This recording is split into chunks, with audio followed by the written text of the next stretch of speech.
안녕하세요, 여러분. 디니 때문에 한자가 제로 사 소래 한자 피바래 뚜아 레베 리베로 미아시에노 알게아니마 제로 오 떠나 미아레 죽다 띠레 소래 띠송네 소래 레베오 제로 신비아비마바 뚜아 미아도 앞인 시 topic စамиပွဲမှာဆိုလို့ရှိရင် 제로 news တို့သတင်းအပိုင်းတို့ reading အပိုင်းတို့ဘယ်လို listening ကိုနည်းနည်းအနောက်ပိုင်းခက်တဲ့ပုံတွေပါနေမှာဆိုလို့ရှိရင်လည်းဒီစာဆိုတဲ့ဟန်စာတုံးထားတဲ့ meaning လေးတွေပေါ့နော်အဲ့လိုမျိုးလေးတွေလည်းပါတာများပါတယ်เนาะအဲ့တော့ဒီဟန်စာလေးကတော့မဖြစ်မနေသိထားတင်ပါတယ်အဲဒါကြောင့်မလို့အခုချေတို့ဒီသိတယ်ဆိုတဲ့အဓိပ္ပာယ်ကိုဖော်ပြတဲ့ဟန်စာစာဆိုတဲ့ဟန်စာနဲ့ချေတို့ပတ်သက်တဲ့ meaning ကိုကြည့်မယ်เนาะပထမဦးဆုံးသူက사망ဆိုတာကဘာလဲဆိုလို့ရှိရင်망ဆိုတာလည်းသိဆုံးတာပါ사ဆိုတာလည်းသိဆုံးတာအဲကြတော့နှစ်ခုပေါင်းလိုက်တော့သိတာပေါ့အဲကြတော့사망ဆိုတာသိဆုံးခြင်းကိုပြောတာပါ하다ပေါင်းလိုက်တယ်ဆိုရင်ချေတို့ verb ဖြစ်လိမ့်မယ်အဲကြတော့사망하다သိဆုံးသည်ဆိုတဲ့အဓိပ္ပာယ်အဲကြတော့ဒါက verb သိဆုံးတဲ့လူကိုပြောချင်တာအဲကြတော့လူကိုဘယ်လိုခေါ်လဲဆိုရင်제가 자လို့ခေါ်ပါတယ်자ဆိုတာက 사람 လူဆိုတဲ့အဓိပ္ပာယ်သူလည်းဟန်자ပါပဲเนาะအဲဒါကြောင့်မလို့사망자သိဆုံးတဲ့လူသူကဘယ်မှာပါတယ်လဲဆိုရင်ဒီသတင်းတွေပါတယ်မှာဒီသတင်းထောက်ကဒီသတင်းလွှင့်နေတဲ့အချိန်တို့အဲ့လို listening file တွေပါတယ်မှာဆိုရင်사망자가 뭐 몇 명ဘယ်နှစ်ယောက်စသဖြင့်ပေါ့เนาะအဲ့လိုမျိုးတွေလည်း topic မှာဆိုရင်လာနိုင်ပါတယ်ရှားဒီအပြင်မှာသတင်းတွေလည်းဒီသတင်းတွေမူခင်းတွေမှာဆိုရင်မဖြစ်မနေပါတယ်ပေါ့နော်တေဆုံးတဲ့လူတက်မှုတွေပါတယ်ဆိုရင်လည်းအဲ့လို사망자လို့ပြောလို့ရတယ်တေဆုံးတဲ့လူဆိုတဲ့အဓိပ္ပာယ်နောက်တစ်ခုကကြတော့별소라가ဘာလဲဆိုလို့ရှင်ချေတို့ကွဲကွာတယ်ဆိုတဲ့အဓိပ္ပာယ်အဲ့ကျတော့ကွဲကွာတာကိုခုဒီမှာ2မျိုးရေးပေးထားပါတယ်사별ဆိုတာကတေးတာ별소라ကွဲကွာတာဆိုတော့ဘယ်လိုကွဲရတော့သူကတေလူကွဲကွာတယ်ဆိုတော့တေကွဲကွဲတာကိုပြောတာပေါ့ရမယ်နော်အဲကြောင့်မလို့사별ဆိုတာတေကွဲကွဲတာကိုပြောတာပါသူရဲ့စံကျင်ဘက်က이별သူကဘာလဲဆိုရင်ရှင်ကွဲကွဲတာပေါ့အဲဒါကြောင့်မလို့ရီးသားချင်းကွဲတယ်ဆိုလို့ရှိရင်လည်း이별로သုံးလို့ရပါတယ်ပြီးရင်နောက်တစ်ခုကကြတော့고독사သူကကြတော့ဘာလဲဆိုလို့ရှိရင်사ဆိုတာကတော့တေတာအခုချက်တော့တင်ထားတော့သိထားပြီပေါ့နော်고독ဆိုတာအထီးကျန်တာကိုပြောချင်တာပါအဲဒါကြောင့်မလို့အခုဒီကိုရီးယားမှာဘယ်လိုဖြစ်လာလဲဆိုတော့မွေးဖွားနှုန်းနေကြဆင်းလာတော့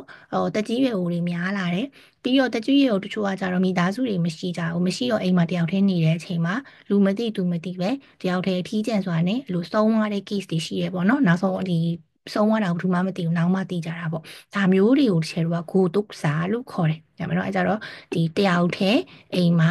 ဆုံးသွားတာပေါ့အထီးကျန်စွာဆုံးသွားခြင်းပေါ့အဲ့ဒါကို고독사လို့ခေါ်ပါတယ်ပြီးရင်နောက်တစ်ခုကကြတော့사형ဒါကလည်းဒီမူခင်းတွေပါတယ်မှာဒဏ်ချတယ်ဆိုတဲ့အဓိပ္ပာယ်အဲကြောင့်မလို့ကိုရီးယားမှာတော့လောလောဆယ်တည်တယ်ဆိုတာကဘယ်လိုမျိုးကြီးတကယ်ကြီးကိုတည်တယ်ချတာတော့မရှိပါဘူးဒါပေမဲ့အဲ့လိုကအမှုကိုအရင်ပြင်းထန်စွာလုပ်ထားတယ်ဆိုလို့ရှိရင်တော့တည်တယ်ပေးတယ်လို့တော့ပြောပြီးမယ်တကယ်တမ်းကျရင်တည်တယ်ချတာတော့မဟုတ်ဘူးပေါ့နော်အဲကြတော့ဒီတစ်သက်လုံးထောင်ထဲမှာနေရတဲ့ case ပေါ့အဲ့လိုမျိုးတော့ရှိရယ်တကယ်လို့ဟိုလိုတည်တယ်ပေးတာတော့မရှိသေးဘူးလို့သိထားတယ်ပေါ့နော်အသေးစိတ်သိချင်တယ်ဆိုရင်တော့ရှားကြည့်ရမယ်ထင်တယ် share လဲတာအကျဉ်းဖြင့်သိတာကိုပြောပြတာပေါ့နော်ဒါကြောင့်မလို့사형ဆိုတာကတည်တယ်ကိုပြောတာပါပြီးရင်နောက်တစ်ခုကကြတော့ခွာရူစာခွာရူစာဆိုတာကဘာလဲဆိုရင်ခွာရူဆိုတာအလွန်မကျူးပင်ပန်းနေဆိုတဲ့အဓိပ္ပာယ်ကိုပြောချင်တာပါအဲဒါကြောင့်မလို့စာဆိုတာတည်တာအဲကြတော့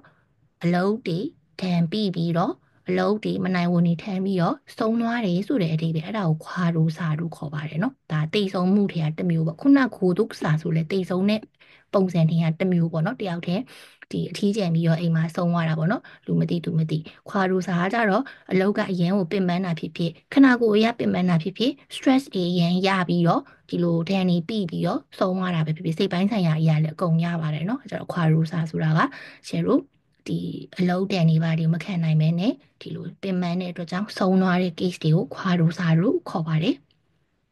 ပြီးရင်နောက်တစ်ခုကကြတော့စိမ့်စာစာဆိုတာကကျတော့တေးတာကိုပြောတာပေါ့နော်စိမ့်ဆိုတာကကျတော့သူ့ရဲ့စတန့်ကျင်ဘက်ရှင်းတာကိုပြောတာပါအဲကြတော့ဒီစိမ့်နဲ့ဆက်စပ်တဲ့ဟန်ဂျာကိုလည်းနောက်ထပ်ဗီဒီယိုမှာထည့်ကြုံလို့ရှိရင်ပြန်ပြီးတော့ရှင်းပြပေးမယ်အဲကြတော့တေးတာနဲ့ရှင်းတာဆိုတော့တေးတာနဲ့ရှင်းတဲ့ဟာကိုနှစ်ခုပြောတာပေါ့အဲဒါကြောင့်မလို့စိမ့်စာဆိုလို့ရှိရင်တေးတာနဲ့ရှင်းတာနှစ်ခုကိုတွဲပြီးတော့ပြောတဲ့ meaning ဖြစ်ပါတယ်ကြောင့်မလို့ဒီနေ့စာနဲ့ပတ်သက်တဲ့စာဆိုတဲ့ဟာဒီမှာ number 17ပေါ့ dictionary ရှာတယ်ဆိုလို့ရှိရင် number 17မှာစာဆိုတာသိတယ်ဆိုတဲ့အဓိပ္ပာယ်ကိုပြောထားတာတခြားစာအဓိပ္ပာယ်တွေလည်းအများကြီးရှိပါသေးရဲ့เนาะအဲဒါကြောင့်မလို့ဒီ meaning လေးတွေကိုတခြားကြည့်ပြီးတော့ဒီတခြားစာနဲ့ပတ်သက်တဲ့ meaning တွေကိုလည်းကြုံလို့ရှိရင်ထပ်ပြီးတော့ share ပြောပြတော့ပါဦးမယ်အဲဒါကြောင့်မလို့ဗီဒီယိုလေးကိုလည်းတခြားလေးတော့ like လုပ်နေမယ်လို့တော့ထင်ပါတယ်เนาะစာမလုပ်ရတဲ့လူတွေလည်း ပုံမှန်တွေတော့လိုက်ကြည့်ပါလို့ပြောချင်ပါတယ်ပြီးဆိုလို့ရှိရင်ဗီဒီယိုကကြည့်ရတာအဆင်ပြေလေးလာတာအဆင်ပြေဆိုလို့ရှိရင်လည်းအားလုံးပဲများများလေး share ပေးကြပါလို့ပြောရင်းနဲ့ဒီနေ့ဗီဒီယိုကိုဒါတော့ပဲရက်လိုက်ပြီးတော့နောက်ထပ်ဗီဒီယိုမှာပြန်ပြီးတော့ချဟန်ကြချေလို့